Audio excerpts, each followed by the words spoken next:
राष्ट्र के सम्मान में अन्ना जी समय समय पर ये बातें उठाते रहे हैं। कांग्रेस के 10 साल के भ्रष्टाचार से भी परेशान होकर उन्होंने बात उठाई थी, स्वागत योग्य है। प्रधानमंत्री जी ने पहले ही इस घटना को, अन्ना हजारे जी की जानकारी में थोड़ी बाद में आई होगी, पहले ही प्रधानमंत्री जी ने बयान दिया है कि ऐसे किसी भी घृणित कार्य करने वाले व्यक्ति को, चाहे किसी भी राज्य में कहीं भी हो, चाहे वो राजस्थान में हो, उन्होंने भी संज्ञान लेना चाहिए, चाहे छत्तीसगढ़ में हो, और चाहे वो कहीं ना कहीं पश्चिमी बंगाल में हो, उन सबको इन चीज़ों के बारे में सोचना चाहिए। बेटी बेटी है, पूरे देश की, कश्मीर से कन्याकुमारी तक किसी की बेटी के साथ में ऐसे व्यवहार नहीं होना चाहिए। वो जो राघव चड्ढा जी फॉरेन रिटर्न है, पहले भुनाने की भी कोशिश करी थी, पढ़ा लिखा हूँ।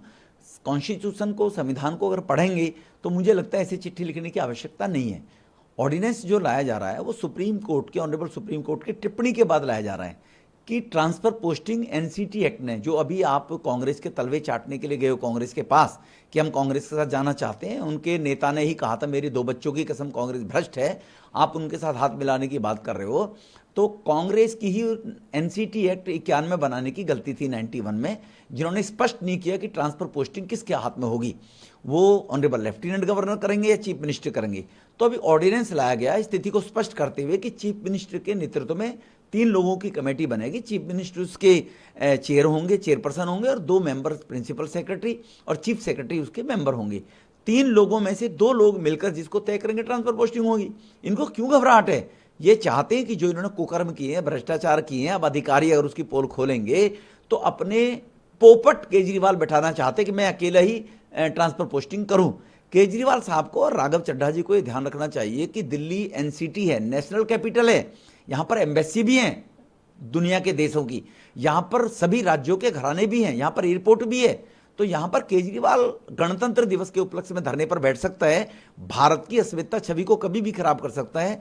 1991 के एक्ट बनाने वाले लोगों को जानकारी में थी कि इस प्रकार के अनारकी लोग अगर दिल्ली के मुख्यमंत्री बन गए, तभी एनसीटी एक्ट बनाया गया था। तो ट्रांसफर पोस्टिंग भी सुप्रीम कोर्ट के सुझाव पर ऑर्डिनेंस लाया गया कि 3 लोगों की कमेटी ट्रांसफर पोस्टिंग करेगी, कोई एक व्यक्ति नहीं करेगा।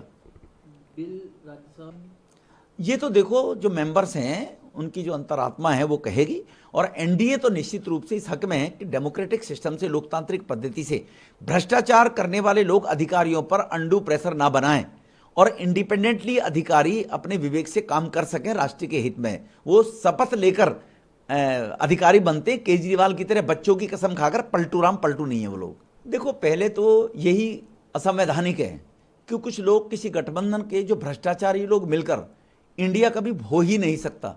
भारत ने तो दुनिया को संदेश दिया है ईमानदारी का, सर्वे भवन्तु सुखिनः, सबको सुखी रहने का, केवल मैं और मेरा परिवार सुखी रहे इसका नहीं है। तो इंडिया की डेफिनेशन ये है। तो पहले तो ये भारत को बदनाम करना चाहते हैं, सभी भ्रष्टाचारी एक होकर उनका नाम रखने की कोशिश कर रहे हैं। इसका भी हम विरोध करेंगे निश्चित रूप से। कॉन्स्टिट्यूशनलिस्ट का नाम, किसी संगठन का नाम, किसी राजनीतिक दल का नाम भारत के नाम से नहीं होना चाहिए जी। और अगर वो मांग करेंगे तो अपने अपने गिरबान में झांक लें पहले वो, कि कॉमनवेल्थ में क्या हुआ, नेशनल हेराल्ड में क्या हुआ, ममता जी के भ्रष्टाचार का क्या हुआ, केजरीवाल के भ्रष्टाचार का क्या हुआ। उनको भी शपथ लेकर महात्मा गांधी की समाधि के ऊपर बैठेंगे, स्टैचू के नीचे बैठेंगे, तो कहीं ना कहीं उनको सुदबुद्धि आएगी।